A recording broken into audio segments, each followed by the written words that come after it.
All right, we're live. Welcome to episode 52 of the Baduk Weiqi Podcast. I'm Dai, and we have Gaza in the room. Say hi, Gaza. Hello. Hello, Gaza. What's the significance of the number 52? Well, as you know, Dai, there are only 52 weeks in 1 year. And also, it's only 10 more than the meaning of life. So, Gaza, what are we talking about this week? Gaza, are we going to cover the Korean League a little bit later after we cover the big news coming out of Japan? We've got some big news coming out of Japan. Pretty big news, I'd say. Related to the Honinbo. Yep. Huge shocking news. Yep. And we got Cho Chikun winning another title. Yes. We also have some updates in China, specifically the women's Guoshou. Yep.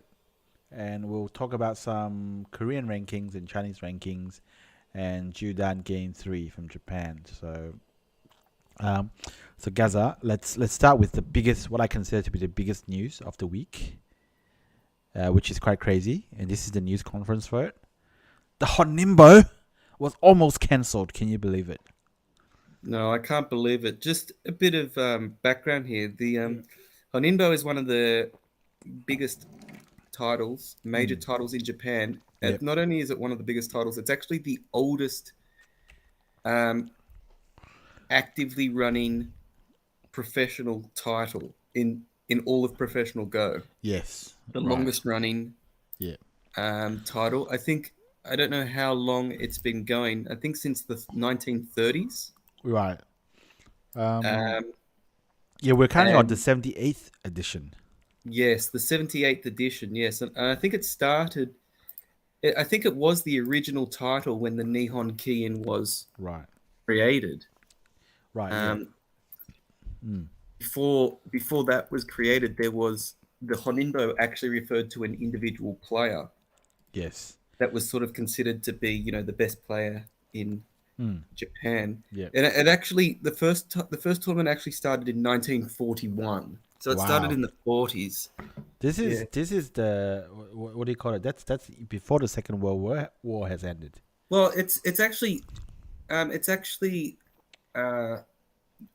interesting that you note that, because one of the most famous games of all time was a Honinbo game which occurred during the Second World War, famously called the atomic bomb game. Yes.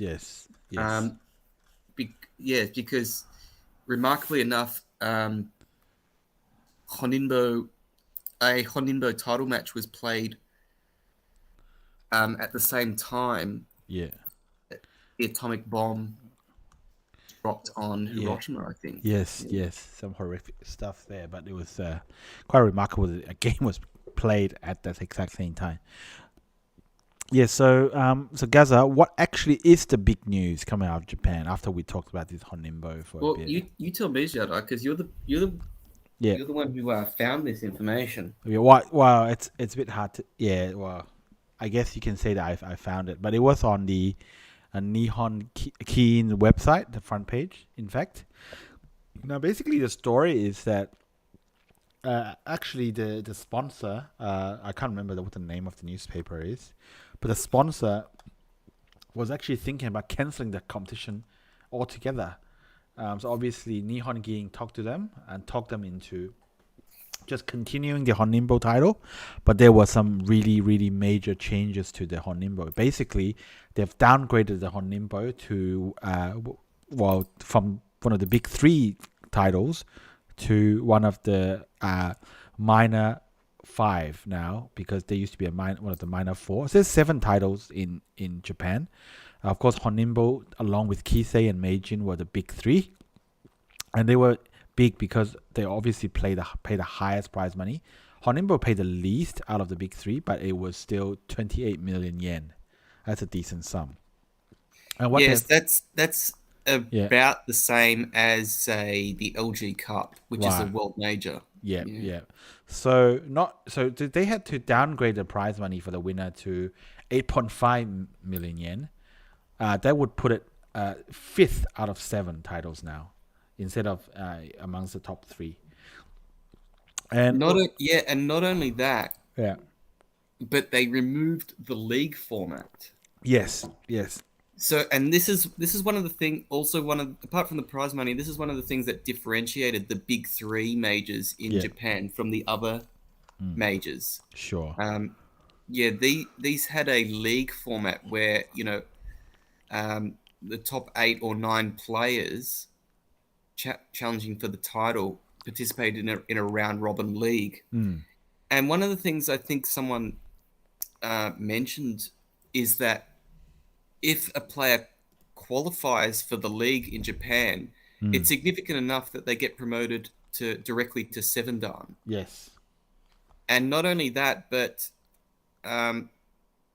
like earning a spot in the league is sort of a bit of a security net in terms of that player's sort of finances for the year, Yeah. because the game fees from the league is able to sustain them Yeah. without having to do things like teaching or doing other work outside of Go. Yeah, and I think I've mentioned this before. Making it to one of these leagues is literally called a golden chair in Japan. So as you mentioned, if you make a league, obviously you can make a living from it just by being part of the league. Because I think the game fee per game is something like in the range of 8,000 to 9,000. Roughly somewhere around there, USD, something like that, something huge. So in a league, you play how many games? About 8 Well, games. it's a single player round robin. So I Yeah. think the Meijin had 8 players, Right. whereas Right. the Honinbo at the time has. Yeah. Oh no, sorry, the Honinbo has 8 players. Yes. 8 Meijin players. must have 9 players. So yeah, so about 7 times 9,000, game fees. That's enough to live on, I guess, in Japan. So yeah, so and I guess the most notable thing, which was when I saw the headline, was the title match. The title match, all the games in the title match used to be 2 days. Now it would go down to just a 1 day. Not only that, from being a best of 7, it will become a best of 5. So everything about this competition is basically downgraded from the big 3 to be consistent with probably one of the big 4. And as you mentioned, the league is gone. It's now replaced with that knockout tournament.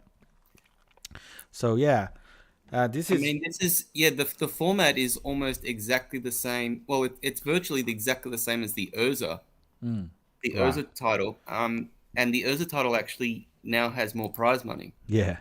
So, I mean, yeah, it's basically it's a bit strange that because the tournament is exactly the same format now. It's hard to see the point. It's like, Yeah. But I mean, like previously, all the tournaments they may have had minor, subtle differences, but there were differences. Like for instance, the Meijin had a 9-player league. Whereas the Honinbo was an 8-player league. I mean, it's a minor difference, but it's different. Like the Gosei, the title match was 4 hours long instead of 3 hours. I'm interested to hear if it's going to be a 3-hour time limit. Or if it's going to be I'm not sure if it's mentioned. I'll be interested to. Because I believe that the league games, in this last league are 5 hours each. Yeah. So maybe the title match will still be 5 hours, which will differentiate it from the Urza then, because the Urza is 3 hour. Right. Yes. Limits. Yeah, but it is obviously a disappointing because the Honinbo is the most storied title. As we mentioned, it's got all this history from pre-World War II. It was the original sort of title, I guess, created for the Nihon Kien, and and to see it get downgraded like this is upsetting. But you have to look at the point of view of the sponsors. Yeah. Who is the sponsor, by the way? It's a newspaper. It might be called the Mainichi Shimbun. So it's a big newspaper in Japan, I guess. Yeah. So and I now Gaza in the current Honinbo, Ichiriki is leading, so he'll be challenging for very likely to be challenging. In fact he may be just the challenger outright already. He'll be challenging the current Honinbo, which I believe is Yamayuta. But these two, just they just have that whoever wins this will just inherit a much more down-weighted title, which is a bit of a shame. Well, I want to mention 2 points. So, firstly, regarding the Honinbo, the current standings, there's 1 game left. Right. Ichiriki is on 6 wins and 0 losses. Shibano's on 5 wins and 1 loss. However, their last round is against each other. Right. So if Shibano is, and that game is going to be played on Thursday, I believe. Yes. If Shibano wins, they'll both be tied on 6 wins and 1 loss, and then they will have a 1 game. They'll basically play again. They'll have a 1 game playoff. Yeah. So, but if Ichiriki wins, then he's the challenger. Otherwise, Shibano has to beat Ichiriki twice. Right. Yeah. Basically. Yeah. Now, but secondly, I mean, you mentioned that the sponsor is a newspaper. Yeah. So I guess you can sort of understand why they've made this decision. Like it kind of makes a bit more sense because obviously they're probably not doing that well in terms of money. Yeah. Being a newspaper company, obviously. Yeah. Newspapers have become less and less popular over the last, say, 20 years or more. And they wouldn't be making money. Yeah. I just not really sure. I'm not really sure about how the newspaper market in Japan works, but obviously, from what I've heard, Japan, they tend to have a huge newspaper subscription culture. And maybe even that is still, it might just be in decline now, so it's really hard to tell. But obviously you wouldn't expect a newspaper business to be doing really that well, given everything that's happened in the last 20 years with the internet and all that. So yes. Now Gaza, I guess what's happened here is that it's gonna be downgraded. I guess it's still happening. One worry I do have with about the future of professional Go, Baduk, Weiqi is that I'm just not really sure if they will still exist by the time I retire. When I have all the free time in the world to check to go through the games and all that. So it's a bit of a worry because the population of Go players has declined by a lot in Japan. I think in Japan they released this entertainment survey, which looks at what people spend their leisure time on. Things like shogi and Go have been in decline, but shogi is still has a substantial fan base. But Go's fan base, like defined as people who play Go at least once a week or something like that, has declined to about 1.5 million. This is from a high of 10 million in the 70s and 80s.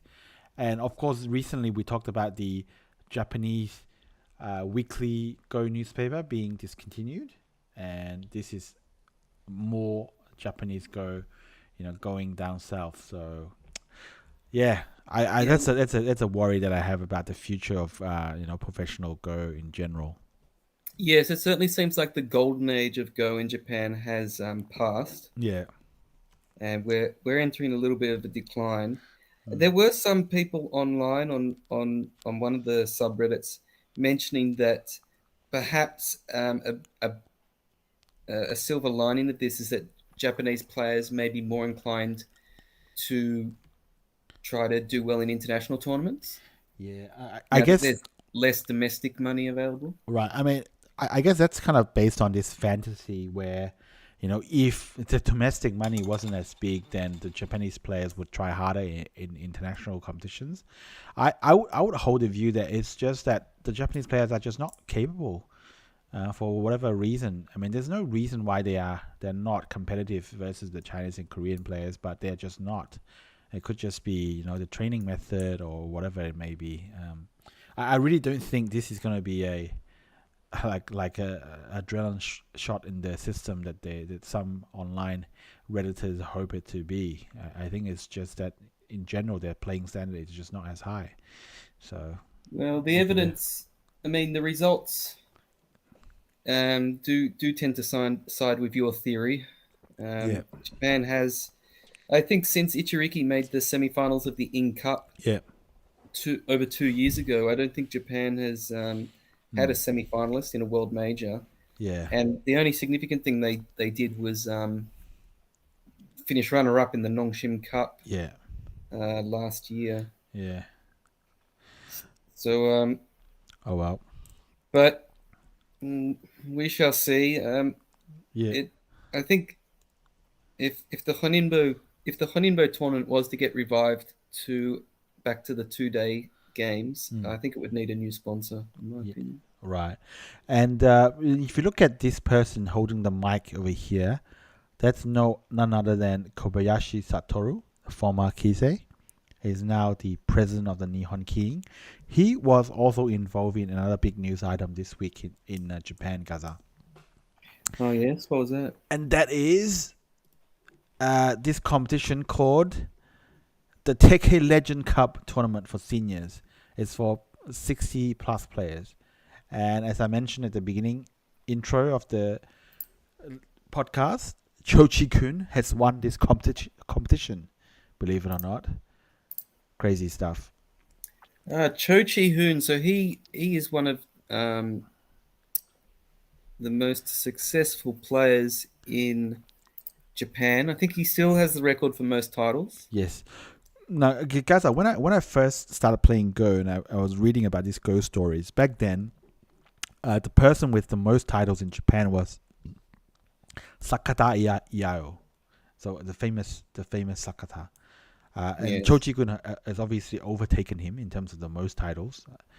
He's now added to his trophy cabinet another one at the age of 67. And the connection to Kobayashi Satoru was Kobayashi was the other finalist that Cho Chikun beat in this competition. Crazy. Right. Yes. And I do believe this to be true is that Yao Sakata was the last Nihon King president to have won a title while he was the president, and unfortunately Kobayashi Satoru could not repeat this achievement. So congrats to Cho Chikun, pictured here, still doing quite well, wow, look how awesome he looks. He's still got it. Yes. And the referee. I believe that's his according to the Nihon King webpage, that is his 75th career title. Yeah. Yes. And look at this. Look how great this picture is. This is the looks like the referee is none other than Cho Chikun's great rival Kobayashi Koichi. It is. Yes. The honorary Kisei. Yes. Unbelievable. So of course, this just goes to show that Japan did have a very glorious past, but unfortunately, it's in the past. So yes, Cho Chikun and Kobayashi Koichi are both former world champions. Correct, 100%. Yes, yeah. So this is no longer the case with the current crop of Japanese players, of which Hsu Chiayuan is one of the leading lights in the current generation of Japanese top players. He's part of the Three Crows, of course, and this is him there being interviewed. I believe this might be the president of the Kiriyama Aegon organization, so which I believe it's a religious Buddhist organization. And that's him being interviewed. And Hsu Chiayuan featured recently in the Judan final game 3 as well. Yes. Yes. Game 3 happened on Thursday. I think it was Thursday, or was it Wednesday? Yeah. Okay. It was one of those days, yes. Yes. And Game 3 of the Judan, Mm. which is a best of 5. It was on Thursday. Yes. And after the first 2 games, it was 1 game apiece. Mm. So this wasn't a must-win game, Mm. but in the end, whoever was going to win it would be on the hill, basically, 1 Yes. game away. Mm. And in this case, it was Shibano Toramaru, the challenger, who won game 3. Yep. So he moves ahead 2-1. All of the games so far in this Judan title match have been won by the white player, I believe. Right. Yeah. Did you watch this game much? No, I didn't watch. I didn't watch this game very much. No. Yeah, it was I followed the game, and Yeah. I must say I was very it was way too it was too high level for me. I feel. Right. I think there were a lot of co-fights. Right. There didn't seem to be any sort of huge mistakes Mm. at any point, but there were definite sort of territory changing hands. Yeah. And in the end, I think White was able. So if you go back, maybe go a bit, go to the next slide. So here, oh no, This one. yeah. Number So 8? this one. Now, if you look at the right hand side here, Yeah. you see White has 4 stones that have been surrounded. The 2 that have got the labels with the 90s on it, Yeah. and the these 2, Yeah. those 2. Yeah. Now, these are basically RG stones, and right, Yeah. and I think what was going to determine the result of this game was how much White could do with these stones. Yeah. And in the end, White managed to the 2 upper stones managed to live in a seki. Oh wow. Yeah, White managed to maneuver those 2 stones to live in a seki, and that was the difference. That was the difference between winning and losing for White. Crazy. Yeah. It's pretty impressive when you look at this diagram and think that any of those 4 stones could live, Yeah. and like how pros are able to just play with stones that just seem so doomed, Yeah. and make utility out of them. Yeah. That's the difference, I think, between pros and amateurs. Yeah. And really, really clever work by Shibano to get the win out in this one. Yeah. It seems like it's very deep reading. So basically, after this game, after game 3, Shibano is now leading the Judan 2-1. Yep. And of course, Shu, it's currently it's the current Judan. So so Shibano is only 1 game away from winning it. This is the Reclaiming his Judan title. Yeah. reclaiming Judan title. Yes, and this is the obligatory food porn at the end for every Japanese. I've got to title. say that is some of the least impressive food pictures I've seen on a Japanese Go stream. Right. Yeah. Oh, it might be very delicious, but it does. It's look probably delicious. I would eat that. Yes. I would still eat that. Yes. Absolutely. Yes. But it's okay. So that's the a wrap on the Japanese scene. Now, Gaza, you do want to take us to the Korean scene and maybe discuss something in there. Yes, well, keeping on the topic of Japan, Japan have had one more match. Oh, one more. Guess that. Let me guess. They lost that one as well. Yes, you're very funny. You're very funny. Yeah, thank you. Look, obviously you like to make jokes about Japan, but to be telling the truth, they did indeed lose. Once again, they lost 3-1, which means they got no match points. So far in the Korean League, it's each match is 4 games. Yeah. But if it finishes 2 games apiece, there is a 5th game. Yeah. Now, if whoever wins that gets 2 match points, while the loser gets 1 match point. Right. Yeah. if you win without going to a fifth game, so if you win 3-1 or 4-0, you get 3 match points, and the loser gets none. Right. Now, so far, Japan have played 13 matches. They've lost all 13. Only 3 of them have even gone to an ace match. Right. Now, this one, like I said, did not go to an ace match. Seki Kataro, the top seed for Japan, he lost to Lee Won-young. Right. Sakai Yuki lost to... so they were playing Baduk Mecha from Korea. Yeah. Sakai Yuki, he lost to Baduk Mecha's top player, Kim Ji-sok. Yep. Hirata Tomoya lost to former rookie Moon Min-jung. Yeah, Rookie King, you mean? Yeah, former rookie king. Yeah. And the one shining light in the Japanese team, Fukuoka Kataro, did manage, I believe, a half a point win against Seoul Hyunjun. That's right. Yes, he did win by half a point. Yeah. Yeah, and that's a pretty impressive win. Seoul Hyunjun is not only one of the top players, but he's actually doing quite well in the Korean League. Right. On top of that, so did you say Fukuoka is the only Japanese player to have like near 50% result in the league? With that win, Fukuoka Kataro gets to 50% result, Right. and yes, he is the only player in the Japanese team without a losing record. Now, one other thing I want to point out: there are 7 players in the Korean League without a win. Right. And that's not including people that are brought up from the Futures League, because sometimes they'll bring in players from the Futures League. Yep. But I'm talking about players that were drafted in the Korean League. 7 of them don't have a win. Now, a couple of them have only played like 2 games, 2 or so games. 3 of those 7 players are in the Japanese team. Right. It's pretty crazy. For instance, Yoshihiro Koike, he's played 6 games and he is...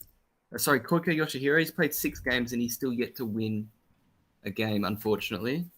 Right. That's not good. Chang Roi-ji, as I believe he's played 3 games maybe. And yet to win.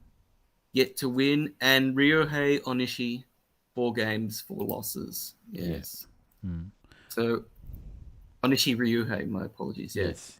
So it's unfortunate results for them. Yeah. And the Japanese team now only has 3 matches left. They're already guaranteed to come last in their group. Yeah. They are well behind any other team in their group. And they have 3 matches left to try and get a match win. Right. I'm hoping that they can get a match win. Perhaps their best chance is against Team Taiwan. Right, yeah. Speaking of Team Taiwan, by the way, they are currently playing in the Korean League. Yes. Interestingly enough, they're playing one of the top teams. Team, it's the one that I can never pronounce.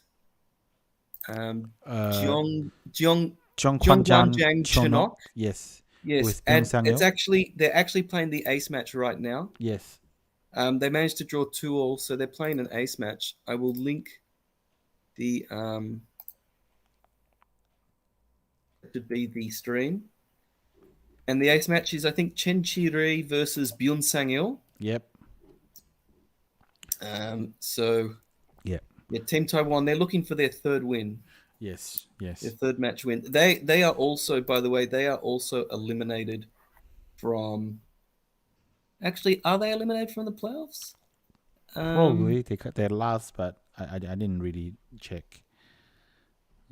They may not be eliminated from the playoffs, but right. They won't make it. They won't make the playoffs, unfortunately. Yeah. Yes. Anyway, that's all. That's all I really wanted to mention about the Korean League. Very nice.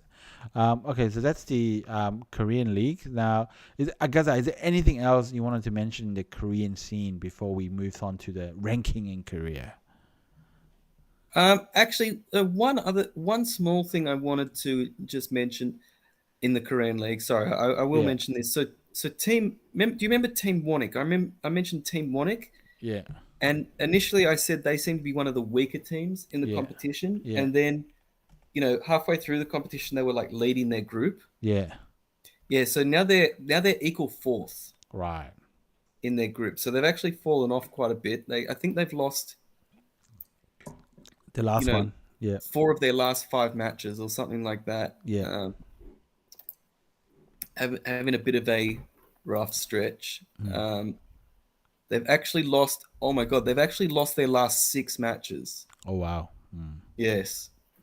I- Looking Yeah. it's looking a bit tough for them. And next up, they're playing Team Kicks. That's Shinjin So's team. So Yeah. who knows? So yeah, let's see who's got the worst team. Yeah. Okay. So okay, now Gaza. So we're staying in Korea. It's Yes. the start of the month, and so that means the rankings get released. Yes. So And who is first in the rankings? Gaza, it may surprise you to learn that it's Shinjin So. Yeah. Amazing. Amazing, unbelievable. Now, you may find it even more unbelievable when I talk about Chinese rankings a bit later on, but let's stick with the Korean rankings. So, Shin Jin-so, believe it or not, he's still number one, and he's been number one in Korea for 40 months in a row. That's more than 3 years. Yes. I don't think that's a record for some reason. It's but definitely not a it's record. definitely not a record. Okay, but and Park Jun-hwan and Byung Sang-il take their dutiful second and third spots. Park Yeah. Jun-hwan is second, hmm and I was gonna read out the next spots. That will be Shin Jin-so, Kang Dong-hyun, Kim Min-hyun, Lee Dong-hyun. He's still there. Sorry. Yeah. Shin Min-jun, not Shin Jin-so. Oh yeah. Oh sorry. I mean Shin So Min-jun, fourth place is Shin Min-jun. Kang Dong-hyun, hmm and then Kim Min-hyun, Lee Dong-hyun, Won Sung-jin, Kim Ji-sok, and Park Gwen-ho. And Cho Jong is in 22nd spot. Yes, and that's what's interesting about that is that Choi Jong started the last month Yeah. in 14th, Yes. and then in March she went on to win the Senko Cup. Yes. Despite winning an international women's major, she actually dropped 8 spots, Right. and that's because she lost almost every game she played apart from the Senko Cup. Right.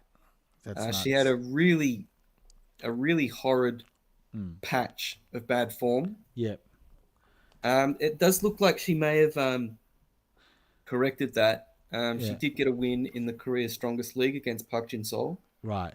And did she not win a recent Korean League game? Yeah. Oh, actually, I believe she did. Yes. Versus Lee Young-gu. Yes, against Lee Young-kyu, who is not a weak player by any means. Because he's 9 down, I guess. He's Yeah. actually 20th, so he's slightly ahead Right. Yeah. of Choi Jong now. Yeah. Yep. Yeah, so yes, she may have rectified her form, but yeah, obviously a very it was a very up and down, a month of extremes for Choi Jong. Yep. But very notable, winning a world major and yet dropping 8 spots in the rankings.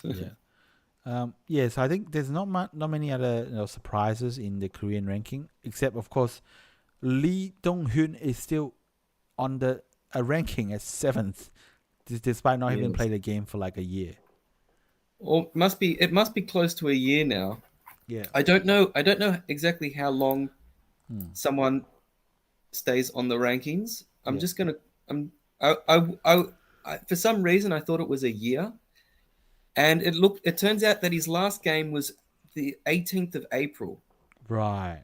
So he may get removed from the next rankings. Yeah, so everybody moves up one at least. But Well, in the next everyone one, below him, yes. yeah. Wow. I mean, it's not that many players below him. So, I mean, there's not that many players above him. So, there you go. Yes. Yeah. So, okay. So that's the Korean rankings. Nagaza. This surprised me because it felt like the CWA was being efficient for once. They actually released the Chinese rankings at the same time as the Korean rankings. Shock horror. What's happened Oh, there? no Gaza? way. No way. I mean, they're still 10 years behind on their website projects, but at least they released the rankings.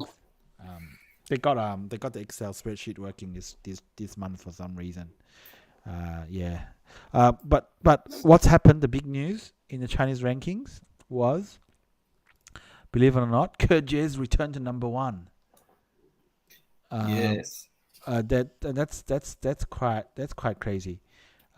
So if you recall, Kerje lost his number one spot to Li Chunhao, and that was a fairly sensational story because Li Chunhao was of course doing quite well. But then Not only that, but Kerje was doing quite not well. Yeah, well, yeah. I mean, he was 50% in the Jar League. That was not good, and I believe he got a first round exit in the 10 yuan. But anyway, after that, a bunch of competitions have restarted in China, face to face. So you got the M Lily Cup and M Lily Cup prelim, and of course the Mingren. And Kerje actually managed to get through the M Lily Cup qualification, so he's now qualified.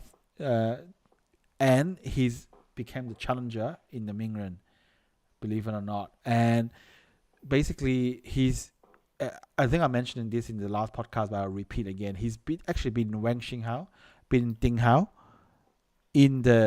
on his way to becoming the Mingren challenger. So and this is his first time challenging for the Mingren. The current Mingren is Mi Yu Ting. So Kerche certainly has done quite well, and Li Chunhao didn't do so well. He got knocked out by, I believe, Kerje in the Southwest King, and hasn't done very much since then. So Kerje's reclaimed the number one spot. I believe he's leading Li Chunhao by almost 20 points in ELO as of now.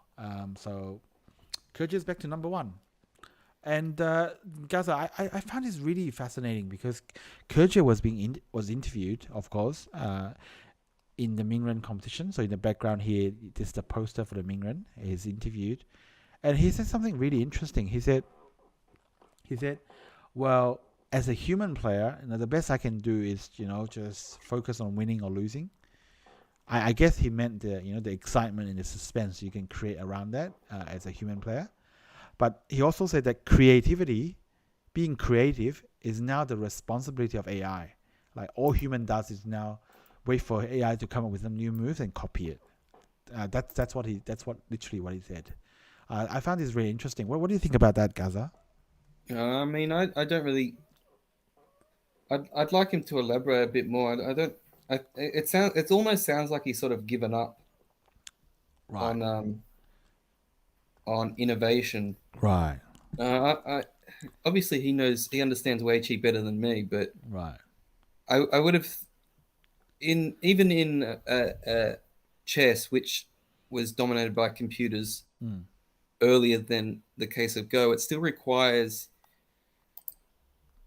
sort of human creativity to come up with sort of interesting ideas and strategies and new moves. And I still feel that sort of human creativity is would help to come up with ideas, right? Go. Not just relying on AI to do all the thinking. Yeah. I mean, I don't know. Like I said, obviously Kerjen knows 1,000 times more stuff about Go than I do, but it sounds a little bit defeatist to me. Yeah. Speaking about chess, of course the world chess champion championship is going on right now. I believe it's between Ding Liren and Nepal of Russia. Now, but what I found interesting in the chess was that when I read some of the interviews with Magnus Carlsen, he was saying that when he prepares for this, what's it called? Is it called a world champion match? I don't know what it was called in chess. He was saying that his team would go through, variations and come up with ideas and discuss with him. So obviously humans are still involved in finding out lines that are somewhat, I guess, creative and never seen before. It's novel in some ways, so that he can use them versus other human players. Yes. Yeah. So of course this kind of innovation are still going on, and the other thing I noticed when I watched the chess stream is that how little regard they have for AI nowadays. They just said, "Oh, of course, in the chess they have this bar next to the board where it shows which one is ahead." But sometimes it says, "Well, in this position is AI says that white is ahead," but a human looking at this position wouldn't be able to say the same thing. Like they kind of just they're very dismissive almost of what AI is saying, and I think at some point Weiqi and Go might go through the same kind of evolution where they go, well, AI says that this is good, but really for a human, is that actually good? And I look at a lot of board positions nowadays. AI says the human is 99%, and they make one wrong move, and it's completely reversed because the position is still objectively for a human very, very complex. It's just too hard for even a top human player in a 30-second Bayomi to sort it out. So I don't really know. Maybe the future of AI isn't really it isn't really all that clear, because a human playing a Go, which is a very complex game, there's still a lot of creative stuff that you can do. But Yes. I don't know. And the chat have exploded, Gaza. Yes, someone mentioned in the chat that there's still on some occasions where humans actually find better moves Yeah, right. than the AI, Yeah, and 100%. that is true. Yes. Yeah. And yeah, it's not just that. Yeah, it's like many people say, when you watch human games, you can almost see a story being written, or you can see some understanding behind the moves. But with AI, there's no real understanding. And yeah, I think there's still a lot of room for human creativity and innovation. Yeah. In Go, a lot of room. Yeah, 100%. No, so that's what Kerja said. Now, the other interesting that in Kerja's interview was that he mentioned that in the past his style was such that he tries to go into very complex situations by playing very aggressive moves that are maybe pushing the boundaries of his reading abilities. But he said recently he's trying to change his style because he realized that he has to change, because he lost a lot of games just by playing basically almost too aggressively, or still trying to gain a bit of an edge even though there's a huge amount of uncertainty. So he's trying to bring that back, maybe play a bit more conservatively, but just basing his moves on good theory instead of trying to go into territories where even his readings are not allowing him to read that far. So he's kind of trying a new style of play that's more natural, more theory based, and less about going into dangerous, unreadable positions. And he's saying that this is paying dividends because he's winning again. So I don't know too much about that, but that's what KJ is saying. It could just be that. It could also be that it's just luck that he's winning again. You really don't know what's happening. So Gaza, that's all I wanted to say about KJ. But staying in China, another major title have been played in China. That's the women's Guoshou, which is, I think it says here, it's the third Guoshou. I believe the Guoshou was a competition that that was there maybe in more than 10 years ago, but it kind of got restarted recently. And because of the COVID situation, it was postponed apparently 7 times before the competition went ahead. Wow, that's almost got to be a record. Yeah, that's almost half the amount of postponement of the In Cup final. Yeah, so, I was going to mention the In Cup. Yeah.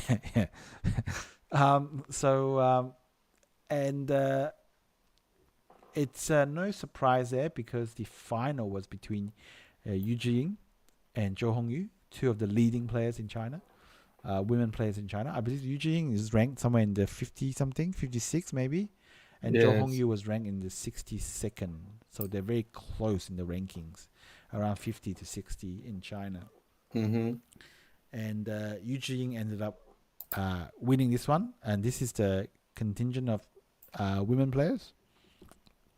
Notice in the middle, the legend, Rui Wei. And I was surprised to learn that not even Rui Wei managed to achieve a top 10 ranking in Korea, despite her winning a couple of titles in Korea. That's a top, so for context, Rui Wei competed for several years in Korea, including and won 2 open titles. Correct. Yeah. And when you say she didn't make the top 10, that's the top 10 in the open rankings. Right. Yes. Yeah. Of course, she would be widely considered, Chinese world number 1 in Go Baduk, probably for a few years.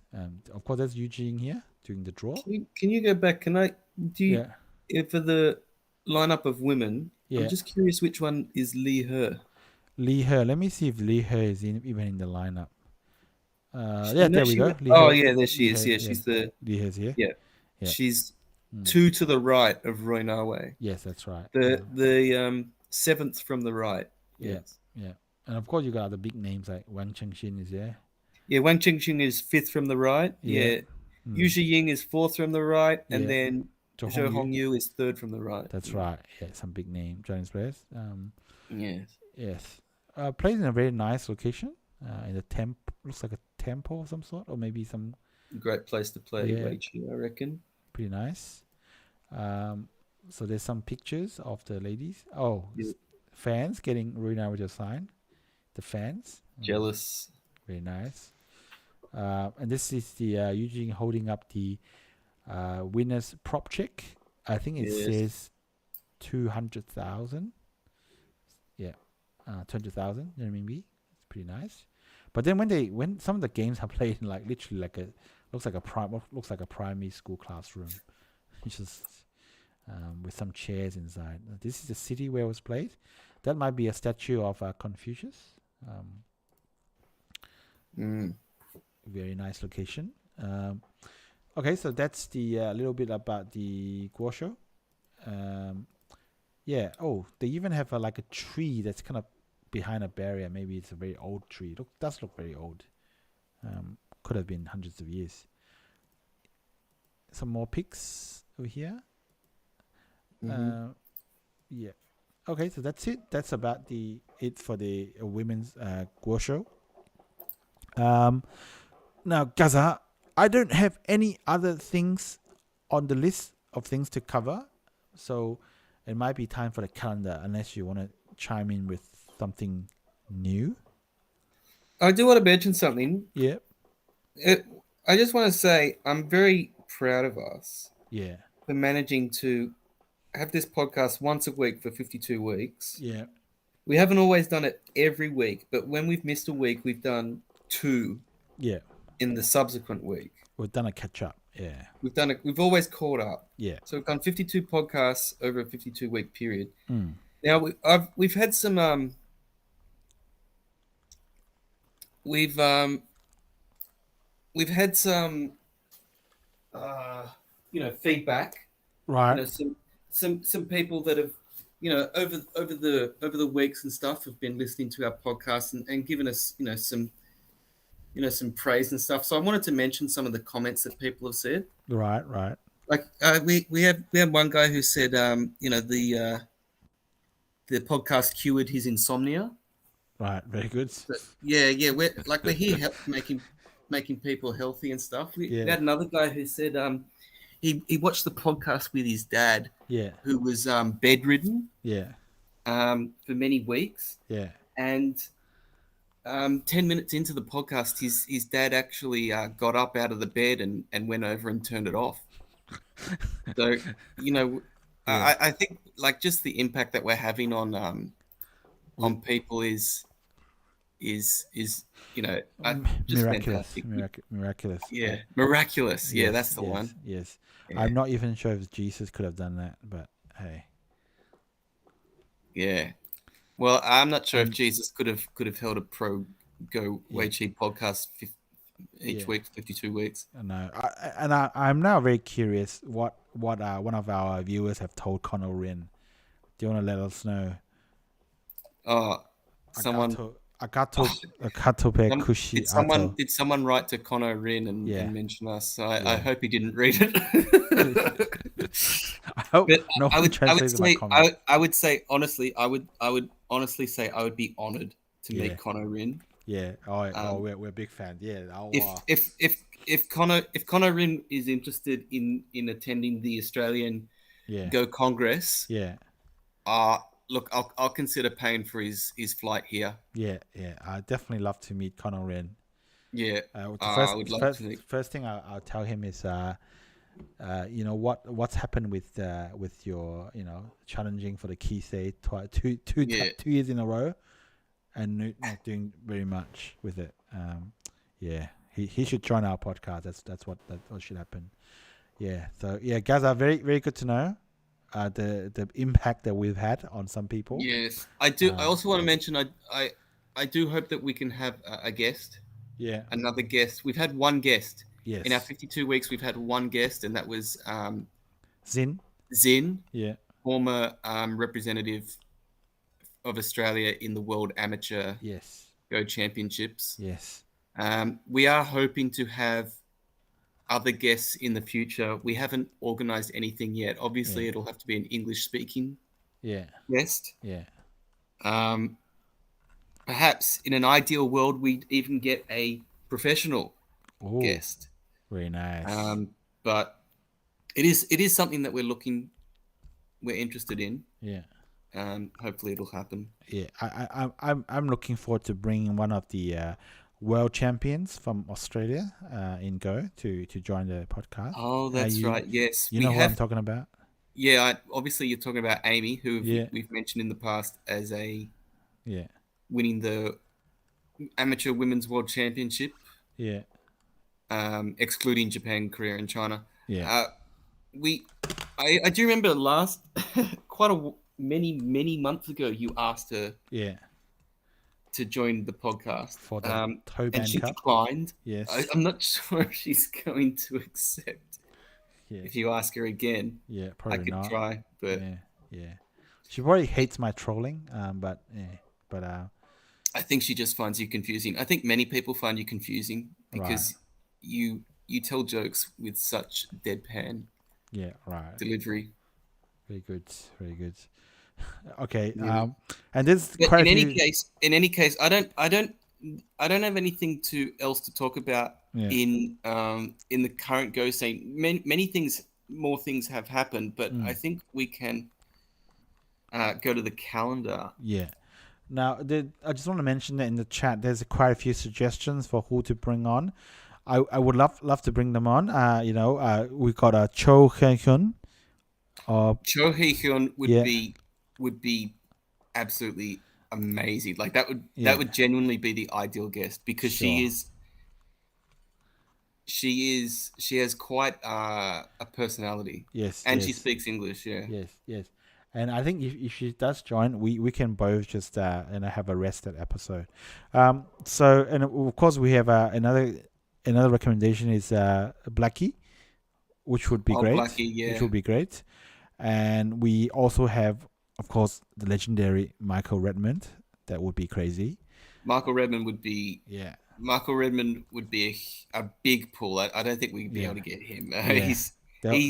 He's very busy. Yeah, that would send our viewership figures through the what do you call stratosphere? Yes, but Michael Redmond, I think he's a bit too good for our podcast. We can dream, but this name has been mentioned a few times. John Fairburn, supposedly a Mr. Japanese Go. He would know a lot. Yeah, he's a real expert on on the Japanese Go scene. We kind of are not. Yeah, and one of our viewers have written to Nihon King to invite Choi Jong into the Japanese Honinbo and Meijin. So I thought he invited Choi Jong to be on our podcast, but I thought wrong. Yeah. So okay, so there's still some pretty good suggestions. But Gaza, I think it's time to look at the calendar. Yes. Let's look at the calendar. And the first thing that I want to mention on the calendar is if you refresh it, starting tomorrow, as of this recording, tomorrow is Maxim Cup Game 2. Maxim Cup. Okay, yep. Yes, and so Maxim Cup Game 2 is the second game of a best of 3 final. And we've mentioned before that the final is between Shinjin Zhou and Li Wonyang. I'm not sure if we mentioned, I don't think we did, that Shinjin Zhou won game 1. I don't think we mentioned this because it happened on Monday. So after our most recent podcast. Now, one thing I did want to actually mention, I don't want to go over the game because the game was very standard. Shinjin Zhou won easily. Yeah. But there was an interview that they had an interview with both players after game 1, and they asked Li Wonyang, what did your fellow colleagues say when you made the final, when you won the semi-final and qualified for the final? Yeah. And he said that his colleagues congratulated him on finishing runner-up. Yeah, very nice. Yeah. And this was before the final had even been played. Yeah. Isn't that? And this is meant to be his colleagues, his friends. Yeah. Like, they're not wishing him good luck or anything. They're saying, "Congratulations, this is the end of the road for you." Yeah. Can't blame them. Can't blame them. Like it just goes to show. I mean, it doesn't really say anything about his friends and their support, but more about the quality of his opponent and just how feared and revered he is. Obviously, the opponent being Shinjin Zhou, by far and away the best player in not only in Korean Baduk but in the world. Yeah. We talk about him every podcast, of course. Yeah. But not only that, but to actually like mention this in an interview halfway through the final. Like, the final hasn't finished yet. Yeah. Li Wonyang still technically, mathematically, has a chance of winning the Maxim Cup. Yeah. I mean, yeah. I found that absolutely insane. When my Korean friend gave me the translation, I thought he was joking. Yeah, no. Like, I thought he was trolling me. No. Yes. And we've just got to mention that the Korean League game that was happening has finished, and Jongkwon Jang Chunok won the ace match. Yes. So Taiwan, they took it to an ace match, but they were unable to get the match win. Yeah. Byung-sang was too strong. Yeah. Yes. And another thing that was mentioned is that Li Wonyang, the finalist in the Maxim Cup, actually lost to Choi Jong in the Korean League. That was one of the few games that Choi Jong won in March. Yeah. Outside of the Senko Cup. Could have been the only game that she won outside the Senko Cup in March. Right, yeah. She did beat Park Jin-seo in Korea's strongest league, but the Maxim Cup is one of the games I'm most excited for. There are some more Korean games, but I haven't added them to the calendar yet, and I will do so. Just to quickly mention, the Weiqi Construction Cup will be continuing. Right. The GS Caltex Cup will be continuing, but it's still in the round of 24. So none of the real big names. the Korea's strongest league will be continuing, and of course, the Korean league will be continuing. Yep. Just to check, I don't think Team Japan have got any games coming up, but Taiwan will be playing Korea Price Information on Wednesday. Yep. Now that's Kang Dong-yoon's team. And I think if Taiwan lose this, then they're just completely mathematically eliminated from the playoffs. Yes. They probably are already. Yes, if they lose that, they're absolutely got no chance of making the playoffs. Yeah. Yeah. That's it. That's it in the Korean scene. Now, what have we got in outside Korea?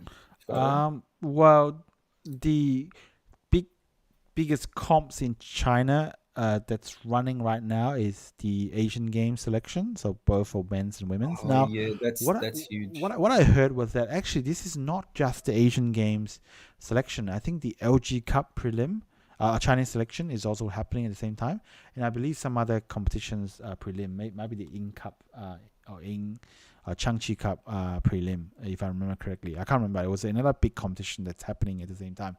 So that's why some of these competitions run for a long time. So, but that's ongoing. I believe in Taiwan on Monday, the Taiwan Mingren final game 1 will be on. And in Japan, that's a big one. Yeah, Japan on the Thursday, the 13th of April, Honinbo League final round. It's all happening. So they play the final round together on the same day, I guess, to prevent any kind of collusion from happening. And on to, I do believe the 37th 10 yuan final will be on the Friday and on the Sunday. So that will be, a big one. A big domestic Chinese title. And that's all I have for the calendar. Yeah, there might actually be some Japanese games as well. Some other Japanese games with the women, but I'll add that to the calendar when I find out. Perhaps the women's Meijin. Is the women's Meijin? Women's Meijin. Yes, that is actually starting on Thursday. No, on Friday. The first game of the women's Meijin will be played on Thursday. That's between Fujisawa Arena and Yuno Asami. Right. I'll add that to the calendar. It's gonna be a fairly big week next week, despite it all being domestic games. All right. Okay. So Gaza, that's another episode, and we really appreciate the chat. And I guess thanks a lot. Thanks a lot for the chat. Yeah. Thanks everyone for watching, even if you didn't chat, and thanks anyone who is just viewed the video at any point in time. Yeah. And if I have had any impact on you, I also thank you for that. And also a big thanks to our Patreon. Our patrons on Patreon. We have more now. Oh yes. We have 3 patrons. Oh wow. That's a lot. Yeah, really cool. Yep. Yes. And I'll make sure to donate them to a Go related cause. Yeah, everything on the Patreon will be donated to either supporting your website that you're creating or the Australian Go Association. Yeah, most likely the Go Association. I don't really have any need for the website yet. It's not even up yet, so yeah. Okay. Yeah. So, okay. Yeah, that's it. So I'll see you guys next time. All right. Goodbye.